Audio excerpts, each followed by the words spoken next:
everybody, welcome to White Family Farm. I am going to be doing my first garden tour of the spring, so come along with me. Yay! It's been an exciting spring. I'll tell you why. May 8th was our last frost date, and since then we just have had wonderful, phenomenal weather. These are some of my flowers. I didn't get all planted yet. I got some marigolds, I have some zinnias, I have some nasturtiums, and I just didn't get them all planted just yet, but they'll be in the ground soon. Here I bought a hydrangea, and I'm super excited. I kind of look at this plant as the next level to gardening because it requires so much to actually make the leaves and stuff different colors. So I'm excited to also get that in the ground. My rose bush that I planted last year is doing wonderful. It has completely climbed up the trellis, and it's gonna have beautiful red blooms on it soon. Over here I have my hollyhock. This is my black Nigerian hollyhock. I have it surrounded with marigolds, and I did make my own did my own seeds for snapdragons. However, they have not bloomed yet, but I had planted some here and there from what I had bought in the store, so that's pretty cool. I'm excited to get the pollinators in here so they can start pollinating some stuff. Over here, this is my herb bed. This is insane. This is going to take a lot of work. I love when people get chamomile. I don't think they realize how big of a pain in the ass chamomile actually is. I think it is anyway. I mean, you literally have to come out here when it starts blooming. You have to come out here every day and pick the flower heads off. If you don't, it'll go to seed very quickly, stuff like that. So as soon as this thing starts blooming, I'm going to have to be out here either every day or every other day and start picking those flowers and to get the chamomile. This is my parsley, and I'm going to harvest that soon. My thyme. I planted some marshmallow in here. It's lined up right here. These are weeds I need to pick out, but I think they're weeds. I had calendula in here, which I think that might be actually calendula popping up from last year. This, however, is all marshmallow, and I can't wait to see that bloom. Over here is my tons of basil that I had planted. Super excited about that. I, use it on pizzas and everything else. Here is just a regular heirloom oregano. It's nothing special, but it works for pizzas, whatnot. And of course I have my last sprig over here of lemon balm.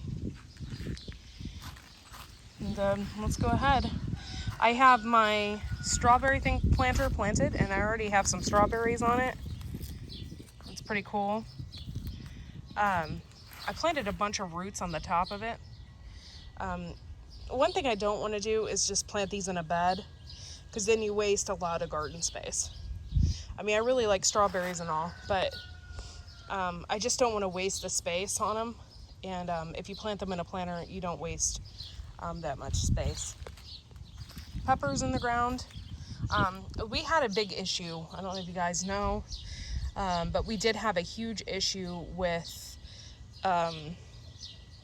raccoons. And they came in this bed, and they wrecked things, and it was horrible. I was pretty ticked. But I still had some stuff pop up. And so we planted some sunflowers over here, this bed was so hot, full of nitrogen. And we were concerned. So we only planted like things that would eat the nitrogen, which sunflowers were one. And then down here, we planted corn. These are some really, really hot chocolate bootla and something else, XXX.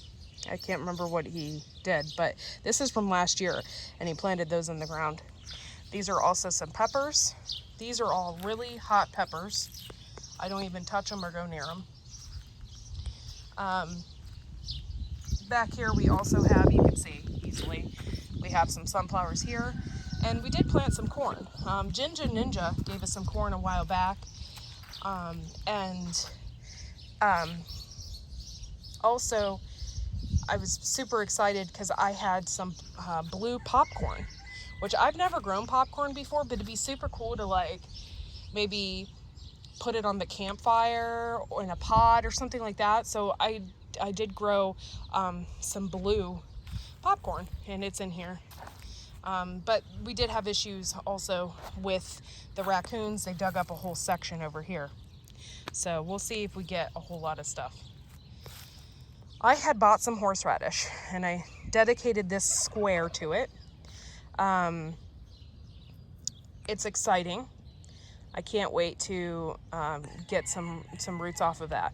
Now, I do like horseradish. However, I don't like it so hot to where it's like, you know, burns me, but I do like it on stuff. So I'm excited to see how this is going to take off. I wanted to do this in my food forest, but my food forest is really shady. This required some sun. So my celery, some of it didn't make it, but I got celery over here. I did plant flowers at the end of my beds like I normally do. And I got some marigolds and some tomatoes. Now these are some specialty tomatoes that my husband loves. This is Brad's Atomic Grape. And then there's just like some regular sun-kissed cherry tomatoes in here as well. Over here we still have the carrots that we transplanted, and they're actually doing really good, which makes me wonder if I should transplant carrots every year. And you know, I had a big time struggle with carrots, and they're finally popping up. So you can see them, they're little sprigs, and they're all in a row. And I'm really excited to get those in. If you're wondering, we had some issues with things eating our tomatoes, and they did eat them down to like little nubbies, and they're just now starting to grow back. What I did is I chopped my onions down, and I threw some of my onion scapes around here because I thought maybe it might deter maybe a bug or something from eating them. So I did that to protect them. We'll see. I still spray them with garlic spray. It's an organic pesticide, basically. These are some Cherokee purples. Those are doing rather well as well. And then, of course, I have my flowers planted at the end of the bed. I did plant some borage in through here, too, so hopefully we'll get some of that. The bees and stuff really love borage. In this pot, I thought that was a nasturtium, but that looks like a marshmallow. I might have had like one marshmallow left. And then my husband did amaranth in this pot, which, by the way, this is Love Lies Bleeding amaranth. This gets so freaking big. It's just, this pot might tip over if it gets really big. So that's funny. Wow. All I can say is my onions are the bomb. Okay. I've never grew onions successfully before, and I wouldn't really call this a success, but this is pretty close to it from what I've experienced over the past couple years. I just suck at growing onions, especially if they come from a set. I don't know why. They haven't been doing well. We got these from Garden State Gardener, and they came from a really great place. I can't think of the place right now. And I wrote it down so I remember next year. These are all Elsa Craig's, and they're just wonderful all down through here. I'm so excited. We probably have about 200 onions planted, and I'm really excited to harvest these and get these to do their thing, you know. Yeah, it's just gonna be really exciting. And the best thing to do with onions is chop and freeze, or you can dry them, but I like to chop and freeze. I was just in here the other day and I picked a bunch of weeds, and the weeds are back because it has been raining like nonstop. So I have to get in here again. This is our Black Beauty. This is zucchini. And I also put onion scapes around them as well. and it's my theory. I don't know if it's going to work. I have also been spraying them down with garlic spray, but it's been so rainy that I worry that the garlic spray and stuff, it just might not work. So these are our thousands of peas that we planted. Literally, I planted a pound of peas, and I told myself, I said, I just wanted a ton of peas this year. The theme for me this year is survival gardening, and I'm definitely going to try and survive off of this garden this year. So these peas I will be picking and harvesting. FYI, I basically work my butt off. Like, people are like, how do you do this? I am out here all the time, usually between the hours of 2 and 5. That's when I come out here the most. But yeah, I come out here, and once these start blooming and I'm getting peas on them, I'll be picking them and constantly be getting them ready to freeze. This is going to be insane this year, guys. I'm really hoping I get some help. This is going to be absolutely crazy, but it's going to be worth it because we use peas a lot. I mean, we use peas in hamburger gravy. We use peas in stir fries. We use peas as a side dish. Peas are kind of important around here, and they're actually really good for you. So it's kind of cool. I got some of my zinnias, and one has already bloomed. It's my pink ones. It's kind of cool. I'm excited about that.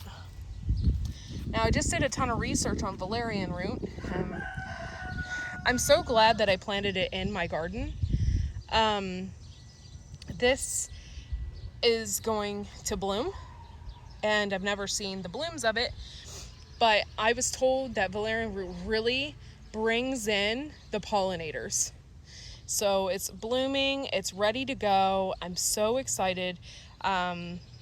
And you can harvest the roots in the spring and in the fall, but I think I'm going to do it in the fall this year so I don't have a whole bunch of stuff coming at me at once.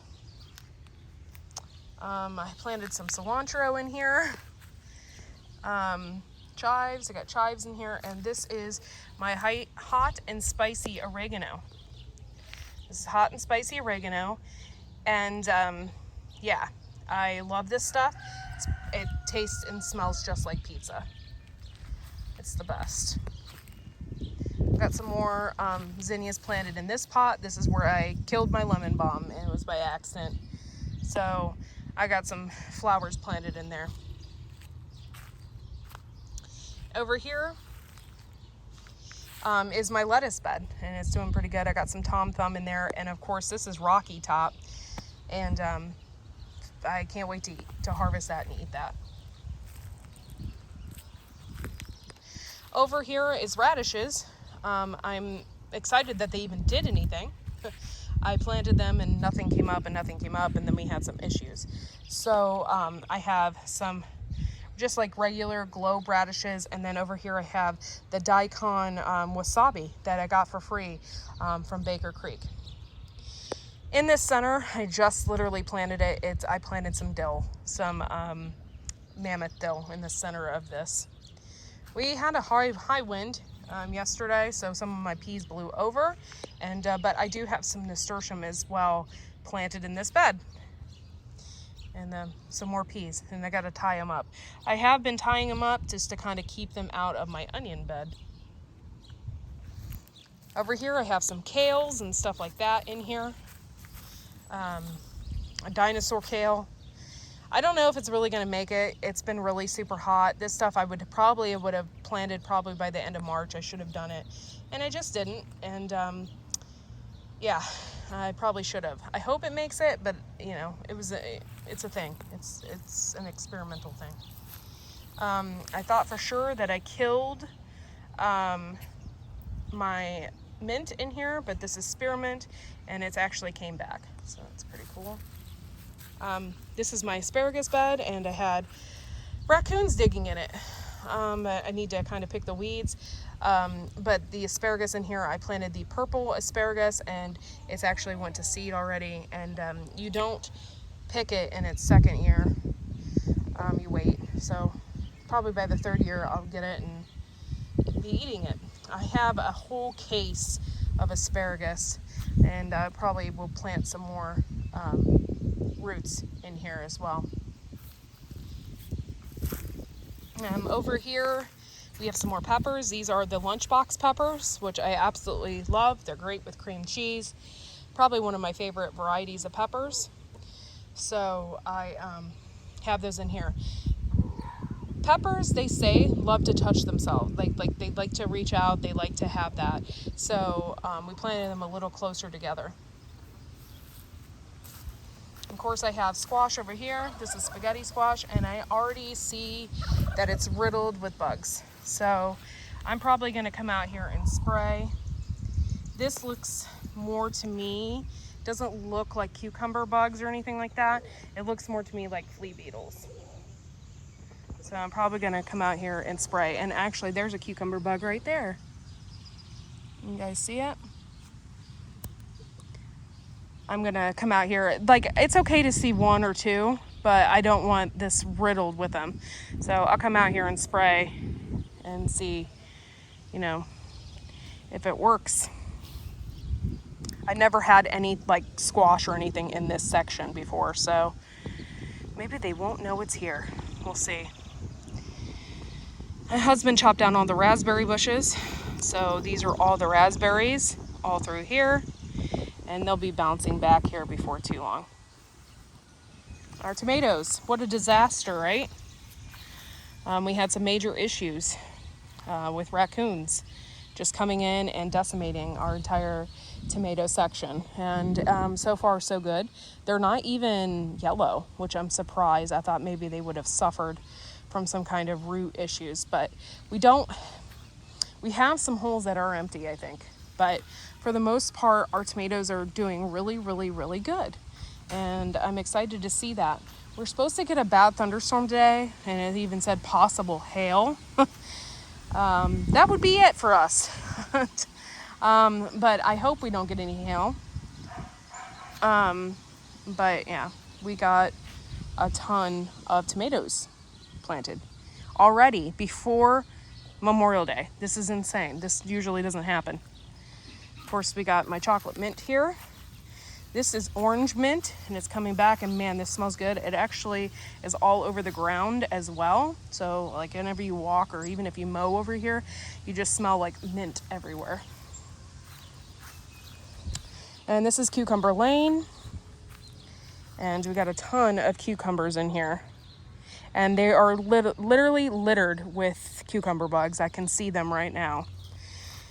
We'll see how that's gonna work. I should have probably planted some nasturtium here and there, and I still have some, so I might actually do that. But yeah, they're just littered with cucumber bugs.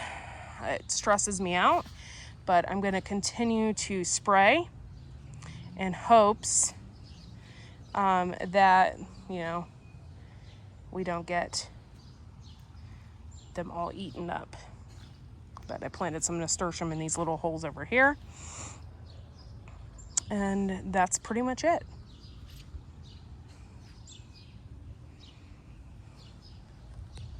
Okay, guys, thanks for taking the time to watch my garden tour. It was kind of quick, kind of easy. I did simple stuff this year, just real simple. All right, and we will see you all next time. Thanks for watching, and make sure to like and subscribe. Bye, y'all.